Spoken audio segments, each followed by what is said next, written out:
All right, good evening, NAACP family.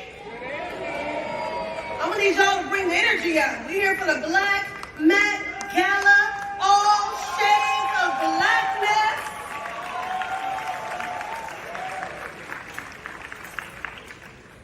Personally, I have a preference for chocolate, which is why I'm here. But that fine man right there, my husband, my black diamond.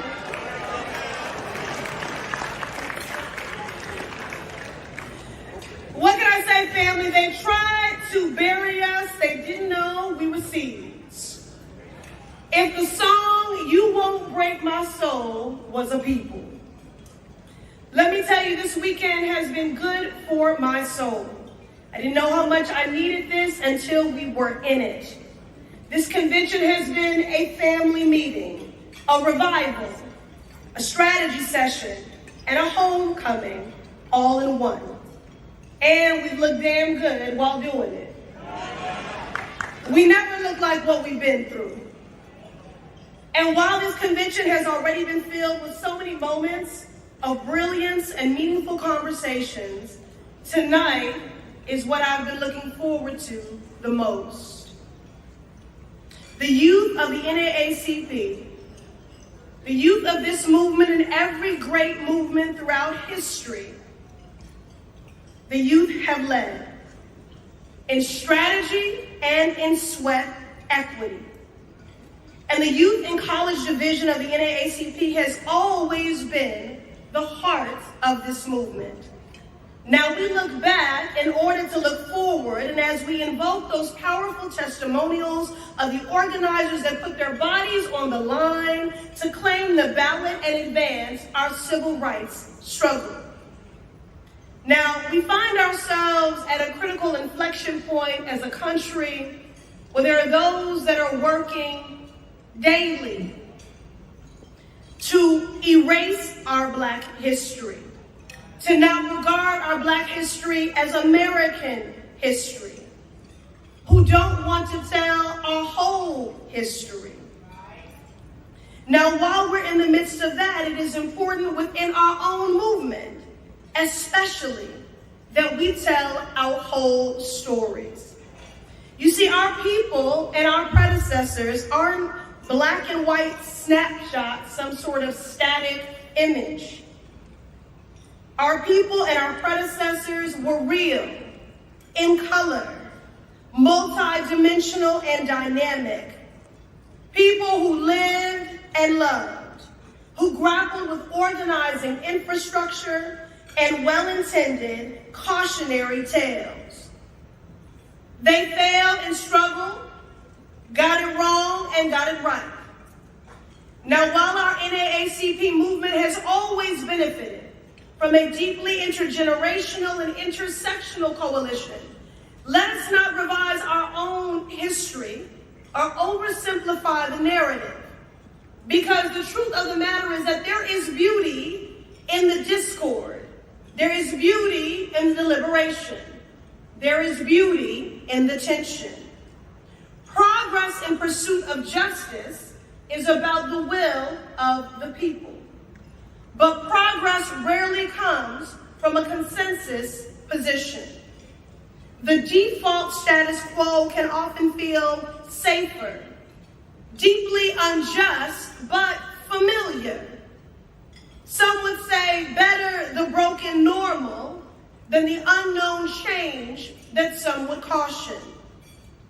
The truth of the matter is, for every freedom rider who got on a bus, there was a parent telling them, stay home. For every student at the Woolworths counter who sat there to be segregated, there was a professor telling them to study legal texts, not challenge the law.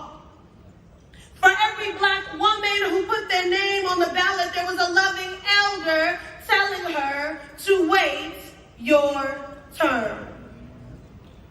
Now, I would never give short shrift to the counsel of our elders and our ancestors. They cover us, they guide us, and we manifest their dreams. But recently I've been thinking a lot about what it means to be a better ancestor than descendant. what it means to prioritize justice for our grandbabies over praise from our grandparents. To respectfully set aside the aspirations that are tactical pursuit of justice might just be, young folk, I'm sure you've been told this, you want too much, you're moving too fast, you're being too reckless. Let's tell it like it is. Martin was reviled by the public. Medgar was vilified. Juanita was urged to stay at home. Claudette was trash-talked. And John was told to step aside. In real time, Dr. Martin Luther King Jr., Medgar Evers, Juanita Mitchell, Claudette Colvin, John Lewis, they were not lauded or celebrated. Their likeness wasn't made into a postage stamp. Yet still, they persisted.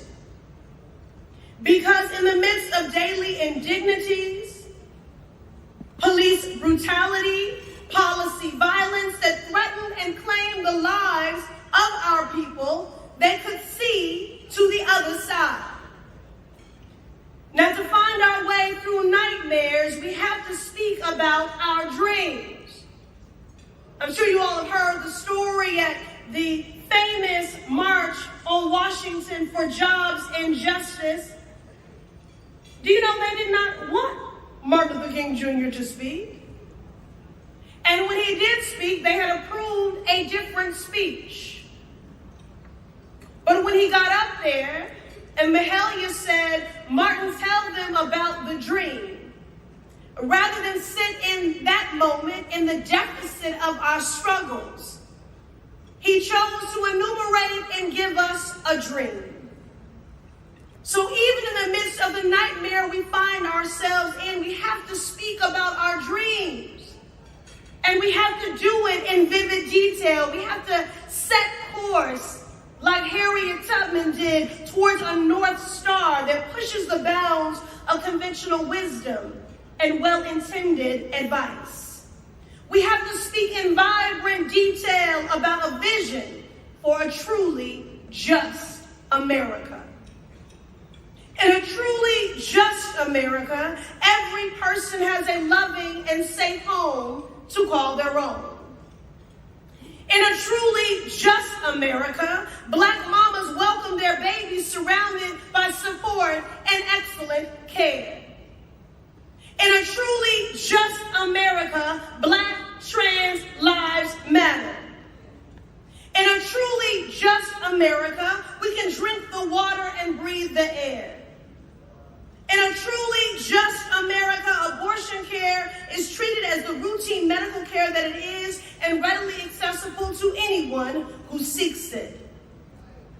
In a truly just America, Black boy joy is a rite of passage. In a truly just America, our Black men grow old in community with dignity.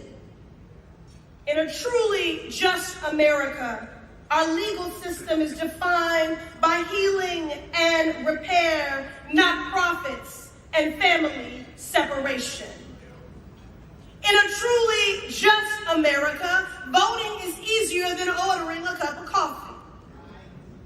In a truly just America, Black folks can retire because I do not believe our ancestors meant for us to labor until we die. In a truly just America, every child attends a school that reflects back to them their brilliance and potential. In a truly just America, student debt does not exist. Let me repeat that one more time, family. In a truly just America, student debt does not exist. And in a truly just America, Black folks get their reparations. In a truly just America, we give a damn about folks' lives and not just their labor.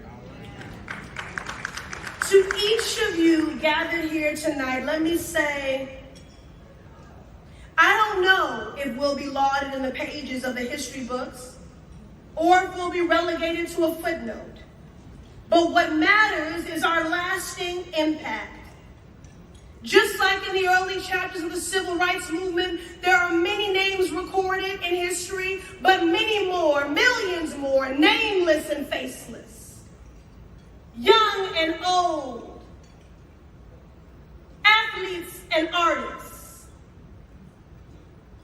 journalists, domestics and doctors, nameless and faceless, but who sent up a prayer, who sang a freedom song, who packed a lunch, who marched a march, who vaselined an elbow or a knee, who laid their body on the line. They sang a freedom song. So I don't know what our place will be in the telling of history.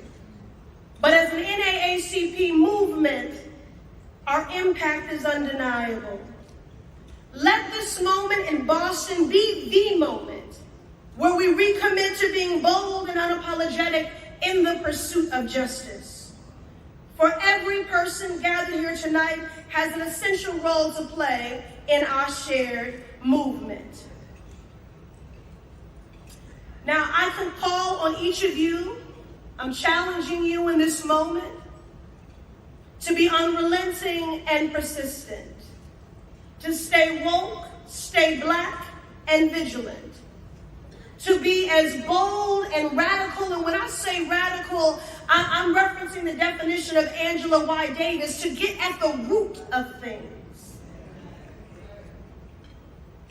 There are efforts, draconian and dangerous, and an emboldened white supremacy while we came here tonight for the Black Met Gala to celebrate all shades of Blackness that seek to deny you your Blackness. But I'm going to ask you to stand in it and be unapologetic in your Blackness. Be unapologetic in the radical work of the NAACP.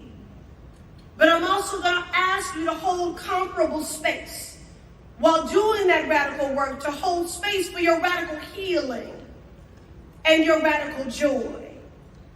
That you don't lose sight of your own humanity. For living joyfully and freely is also an act of resistance.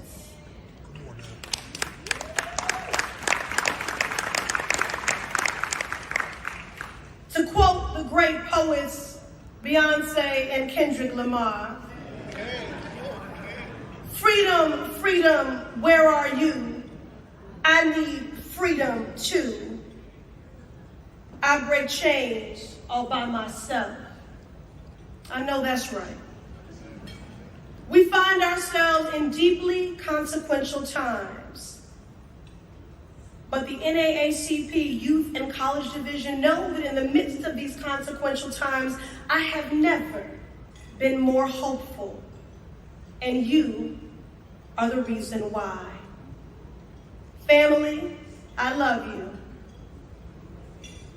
I love you so much.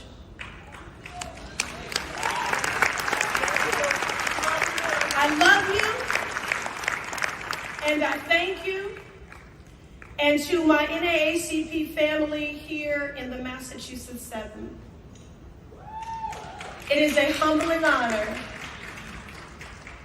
to be more than your congresswoman, but to truly be your representative, sent to Washington with a mandate by the people, where I can sit at the policy and decision-making tables in the corridors of power as an unapologetically Black, bald Black woman.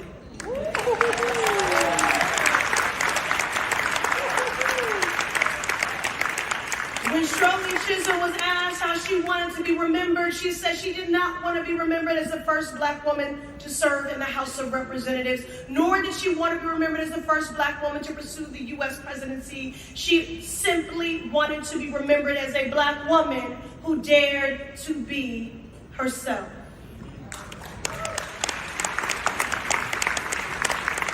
Massachusetts, thank you for giving me permission to dare to be myself. And to every young person here, what I want for all of you is that you can do as I am. Show up in the world fully, authentically, and unapologetically as your beautiful, brilliant Black selves. Good night.